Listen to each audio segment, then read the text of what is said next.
views and opinions expressed in this program are those of the participants and do not necessarily reflect the views of BronxNet or the program underwriters.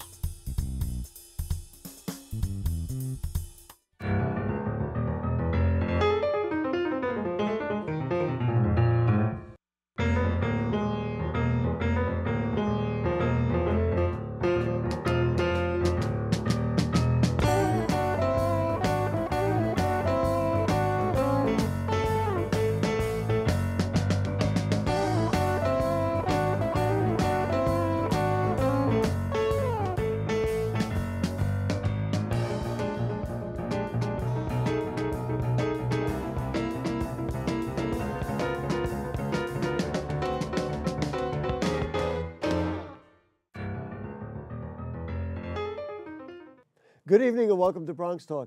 Tonight's program takes a look at a fundamental question in the Bronx these days. Can we develop the Bronx and minimize displacement and in fact do it in ways that will benefit Bronx people with quality, affordable housing, as well as other amenities that will raise quality of life and standards of living? Can it be done? Tonight's guests have worked as hard as anyone to make that happen. And before we get started, as an aside, I will mention that tonight is the 24th anniversary of BronxTalk. We debuted on October 5th, 1994, and that night we had a program about education in the Bronx. And here we are, 1,158 programs later, doing what we have always done, talking about our home borough of the Bronx. And so let's just proceed. Let's talk about development in the Bronx.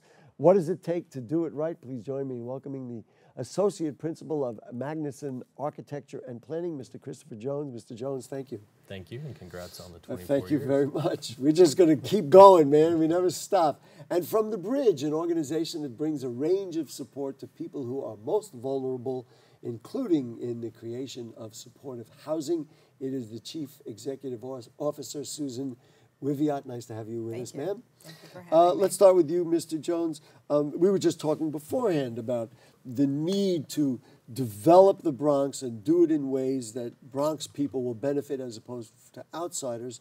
You responded, we've been doing this for years, for 3 decades, literally. Absolutely. Talk to me about what was done in the past and how some of those tactics could still work in this day and age. Well, I think what it boils down to is community outreach, involving the community in the conversation about what they need, and then as an architect, that's where you start, and then you build on that, and you strive to create buildings that that will help bridge some of the gaps in the community, and help to provide the most common building blocks for a successful community, which would be affordable, sustainable housing, as well as community facilities, and so that's what we strive to do. I have to laugh because you make it sound so easy, and there was one component you didn't mention, and that means the people who are developing it, the architects and others, have to actually care about the fact whether or not there might be people displaced. In this day and age, the suspicion, it's not always the case, but it is suspected, that all they want to do is come in, move other people in, and take us out of it. I mean, you don't even have to comment on that.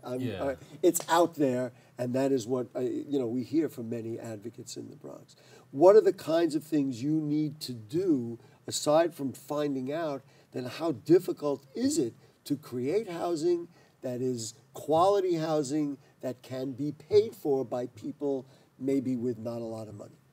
Well, I mean, it all starts, I think, with the funding programs that the city affords, agencies like HPD and other state agencies who contribute, and it all works on a scale of affordability based on median average income. So you're building these buildings which are high quality for specific individuals who have a ranging income levels. So the apartments that you're creating are actually made available to those people, and that is based on the source of funding that's coming from the local government. There are people who say, yeah, we've heard it before, but you have a track record. Let's talk about the history of Magnusson, some of the things you've done in the past. I know Melrose Commons is one thing to talk about, and I remember when Melrose Commons was created, Freddie Ferrer was the borough president, and he was incredibly proud of what was being done.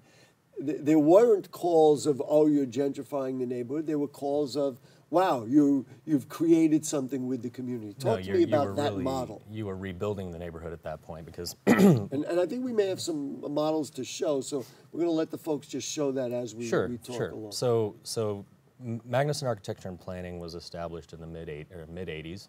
At that time, Melrose Commons in the South Bronx was obviously had a lot of work to be done. There's a lot of concern about things like housing stock, crime, things like that.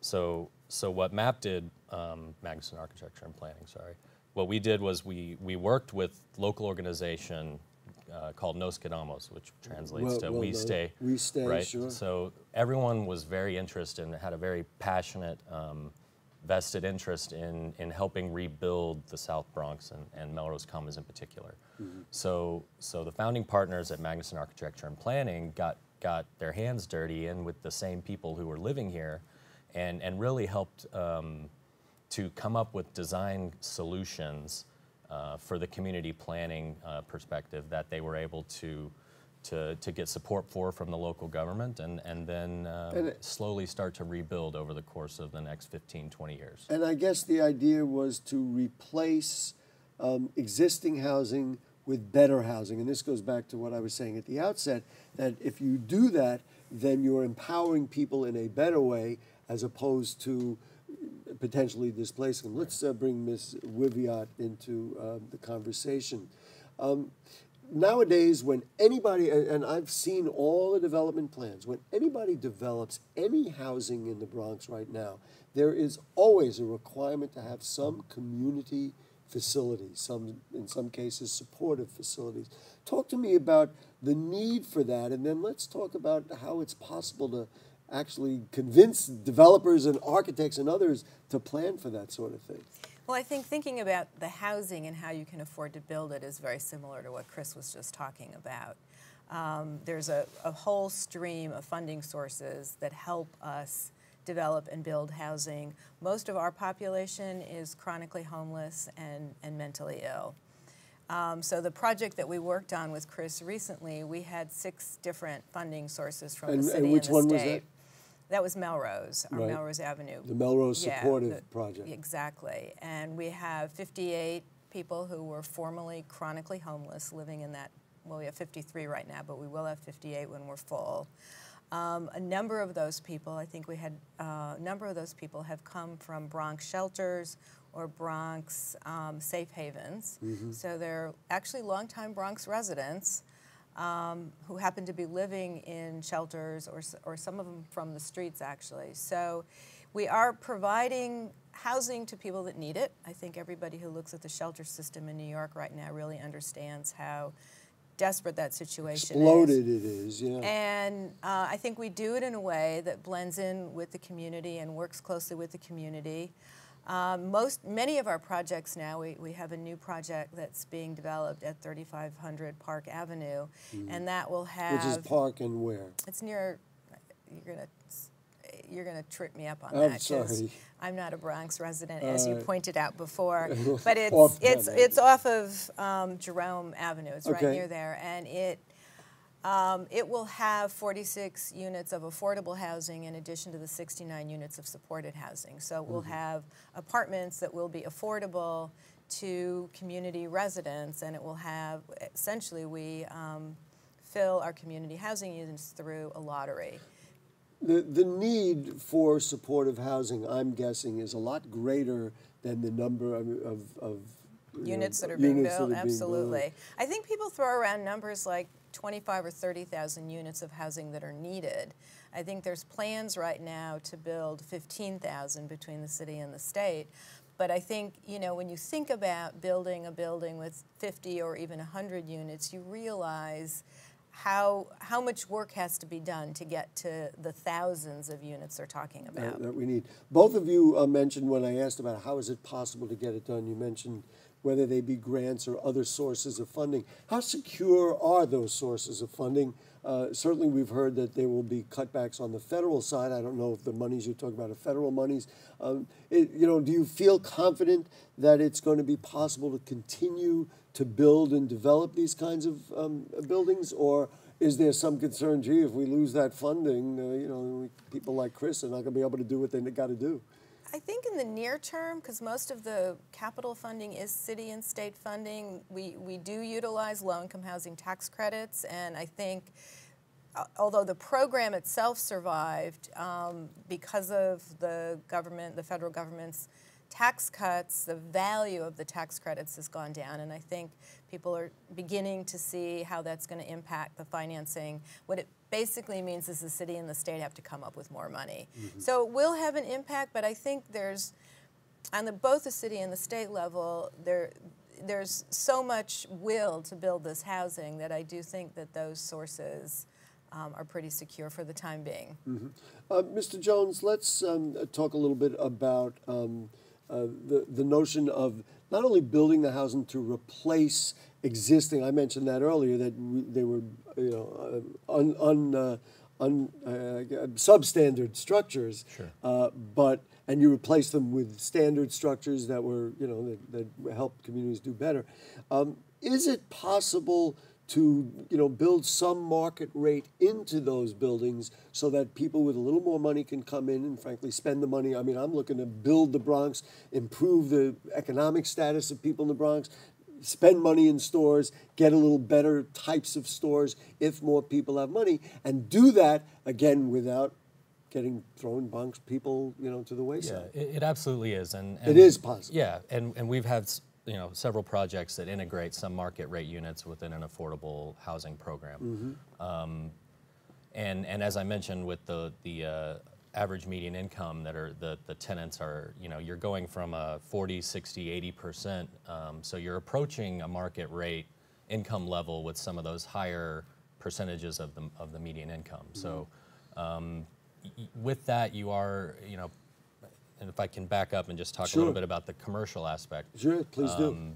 All the buildings that we design will have a mixed-use component. So if it's a community facility or a commercial program within the project as a whole, we are adding retail and commercial or community facility square footage within the project. This is what I was saying, is that we need, I mean, you talked about retail, but we need to have community facilities in there. They're just, frankly, desperately needed in the right. Bronx as much as we need housing. We need things for people to do and get together and build communities that Sure, way. absolutely. Mm-hmm. Talk to me a little bit about greening buildings. And, people talk about pollution from cars and airplanes or whatever else, but of course buildings are really what fouls our air more than anything else. Absolutely. Talk to me about, and you have Webster Green, is that that's a project that's just finishing up now in the Bronx. Talk to me a little bit about Webster Green. Well, just in general, the statement you made about building, so building operations and building materials and construction actually make up about 40% of the greenhouse gas emissions on an annual basis. So a huge conversation right now in the building industry is how do we design our buildings to be more energy efficient and more environmentally friendly, both from... This is Webster Green, by the way, on absolutely, the screen. yes. Go ahead. So you also talk about embodied energy when you're talking about not just energy consumption from the time that the building is completed through the lifespan of the building, but also the embodied energy of the materials and the processes that go into the construction of the building. Wow. So, that's something that people don't think about, right. frankly. They think about, the way garbage is handled and other things. But you're saying it's building materials and construction. The processes that actually go into the construction of the building is about 11% of the CO2 emissions on an annual basis. So, so you're looking at an overall carbon footprint of the entire building lifespan. Are these materials more expensive? They are a little bit more expensive right now because we're still... quite frankly, we're still learning a lot about this, and we're looking at it in a different way. So it is more capital upfront cost to construct these buildings, and that is a pretty major hurdle when you're talking about increased competition based on the potential devaluing of the low-income housing tax credits, which fund a lot of the construction. But we're hoping that through enough research and then through projects like Webster Green that you showed, establishing themselves and having enough time post-completion to prove that the systems that are being designed are effective in reducing the operational costs, enough people will get on board and realize that the upfront capital is a worthwhile investment. You know, I hate to ask this question, and because I'm tough on the Bronx. I want the Bronx to do well. It seems to me there's no excuse for anybody to put a building down now that doesn't incorporate, or at least make a really good attempt to incorporate these concepts, especially in a borough that has been, you know, so hit so badly, for instance, with asthma and all these other issues. Right, and it's becoming diseases. You can't get away with it nowadays without it. Partly, in fact, to the New York City energy codes, which are constantly being ratcheting up the requirements. The mayor's 80-50 mandate, which is a mandate to reduce the carbon footprint of the city by 80% by 2050. Do you welcome that, or do you see that as, oh goodness gracious, another requirement? I think that it's just one of the things we have to do. It is paramount if we look at the world today, and you want to talk about things like global warming and that kind of thing, but it's a responsibility socially as an architect who's designing these projects to do everything we can for the greater good of the public. And I would just say from a developer's aspect, particularly a nonprofit developer's aspect of this, it will be helpful to us to have some of those rules, because right now certain things are considered optional, and you always get to the end of the day and you have to figure out who's willing to pay for it. And so if they're not quite as optional, or if it's really a priority, then, you know, I think having the funders be willing to build that into the cost without reducing the other things you need to have in an apartment. So I think right now it's posited as a trade-off. Well, if you do this, then you can't do that. And it really shouldn't be a trade-off. You should be able to build high-quality buildings that are also very energy efficient. Well, which gets to the next question I was going to ask you, Ms. Wiviott, and that is, how hard is it for you to pitch what you need to pitch to get the housing that you need? I mean, obviously you're well under the amount you'd like to have, but when you come up to, I realize you have a friendly partner in Magnusson, is it a hard sell to say, well, wait a minute, if you're going to build a building in, you know, this part of the Bronx, 3rd Avenue, for example, wherever it is, you're going to build a building there. There's a population there that has needs. Can you work with us? Is it a hard sell? First of all, we'll always work with the local community where we can and where the rules allow us to do this. And I think what people need to understand is sometimes we can't choose which boroughs our residents come from. So, you know, but insofar as we can, and in some of our other projects, we've worked with communities around making sure if we were taking homeless people that we were focusing on shelters in their communities. But we don't always control that. I will say, you know, the Bronx is incredibly friendly. We've had really good relationships with the communities in the Bronx. We have not had as much pushback as we've had in some other areas. But I think at the end of the day, even where the community was maybe a little skeptical about what we were doing, I think once our buildings are up and running and part of the community, sort of all of that falls away, which I think is a really positive thing. Let's talk about this Melrose supportive building. We're showing pictures of it now. It'll be up on the screen in here in just a minute. Talk to me about why this, presumably you think this is a good project. It's something you're very proud of. Talk to me what has gone into making this so that you think it's worthwhile. Well, I think, first of all, the need is tremendous. So we were, as I said, we've established that. Well, but that's part of the thing that makes it really important. We had some excellent partners. I think we designed a really beautiful building that's really respectful of the people that are living there. For some of the people that have moved into the building, it might be... And where is that specifically located? 161st Street. 161st and Melrose. East 161st Street, yes. Right? As you go down from, let's say, the stadium toward Melrose, that's where you're going to find it. Right at Bariqua College. Right at Bariqua, right in that whole center that's been being developed. Go ahead, I'm sorry. So, no, that's okay. So I think it's a respectful building, and for some of our residents, it's sometimes their first home, permanent home, as adults. Wow. And they've been homeless some of them for many years. Everybody living that's moved in there is considered to be chronically homeless, meaning they're long-term stayers in the shelters or, you know, frankly living on the street sometimes. And I think to be able to create a building, I always feel like when other people walk in, like staff or other people, and they look at the building and they say, gee, wow, I'd like to live here, then we've done the right thing. That's what you're trying to do. Let's talk about the population in particular. Do you evaluate in terms of whether there's mental illness or drug use or other things that may have, I'm not making a judgment, but in many cases has driven people to shelters? Is that part of it? Because then you've got to provide services for those people. All of our buildings in that building provide services. So we have case managers on site, we have staff on site 24 hours a day.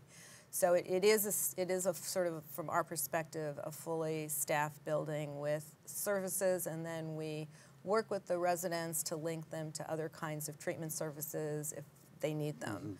And what percentage of the apartments in that building are for this supportive, or is it totally 100%? This is 100%. It's Wow, how probably many one units? of, it's 58 units. Oh, right, you had mentioned that, right. 53 of them are currently occupied. It was sort of done in conjunction with the buildings next door that are 100% affordable. So we didn't develop those, but the project was conceptualized. Wow.